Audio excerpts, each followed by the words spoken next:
आदाब, मेरा नाम है नगमा और आपको इस वीडियो में बताएंगे ईद की नमाज कैसे अदा करनी है।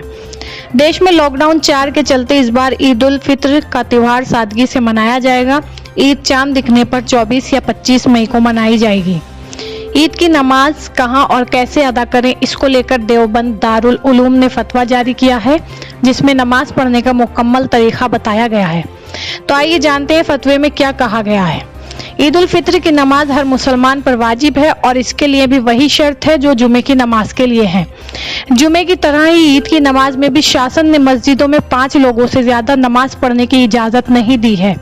इसलिए जुमे की नमाज की तरह ही ईद की नमाज भी वैसे ही अदा करें जैसे लॉकडाउन में अब तक जुमे की नमाज अदा करते आए हैं। जो लोग मस्जिद में नमाज नहीं पढ़ सकते हैं वो लोग घरों में बाहरी हिस्से या बैठक में नमाज अदा कर सकते हैं। यदि मजबूरी में कोई नमाज अदा नहीं कर पाया तो उनके लिए नमाज ईद माफ होगी।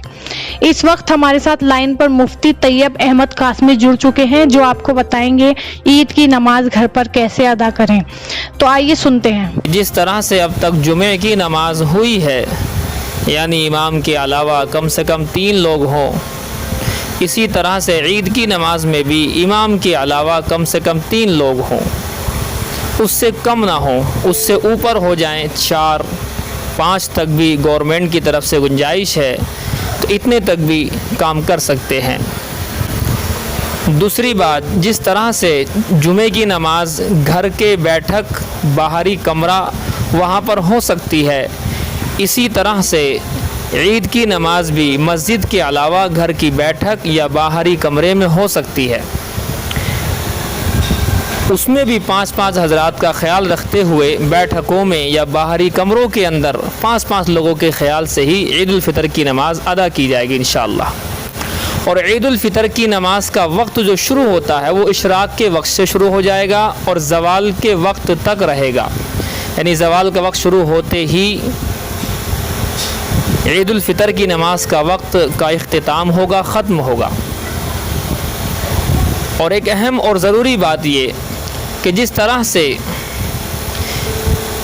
अगर जुमे की नमाज फ़ौत हो जाए या कोई पढ़ाने वाला ना मिले तो उसमें ज़ोहर की नमाज का ऑप्शन है, अकेले अकेले ज़ोहर की नमाज पढ़ने का ऑप्शन है।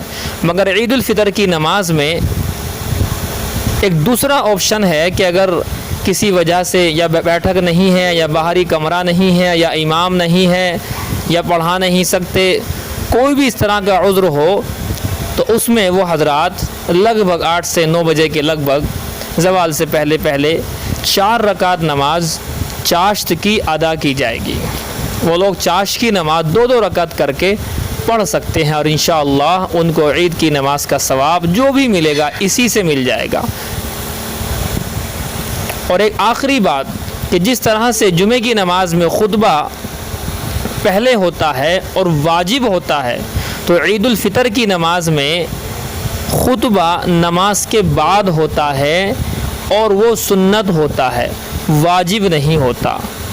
अगर बाई चांस खुतबा याद ना हो और ईद की नमाज पढ़ा सकते हों तो वो उस खुतबे की जगह बहुत आसान खुतबा ये है कि शुरू में सूरे फातिहा से पहले 9 मरतबा अल्लाह अकबर कहें और फिर सूरे फातिहा पढ़ लें और सूरे फातिहा पढ़ने के बाद फिर बैठ जाएं। बैठ कर दोबारा खड़े हों तो 7 मरतबा अल्लाह अकबर पढ़कर दरूद शरीफ नमाज वाली पढ़कर इस खुतबे को भी इस्तेमाल कर सकते हैं। ये भी ना हो पाए तो इससे भी आसान ये है कि सूरे फातिहा पहले खुतबे में और दूसरे खुतबे के अंदर आप दरूद शरीफ कोई सा भी पढ़ सकते हैं। बेहतर है कि नमाज वाला दरूद शरीफ आप पढ़ लें। इस तरह से आपके ईद उल फितर की नमाज इंशाअल्लाह अदा हो जाएगी। जो लोग रह जाएंगे वो चाश की नमाज 2-2 रकात करके अपने घरों में अदा कर लेंगे इंशाअल्लाह।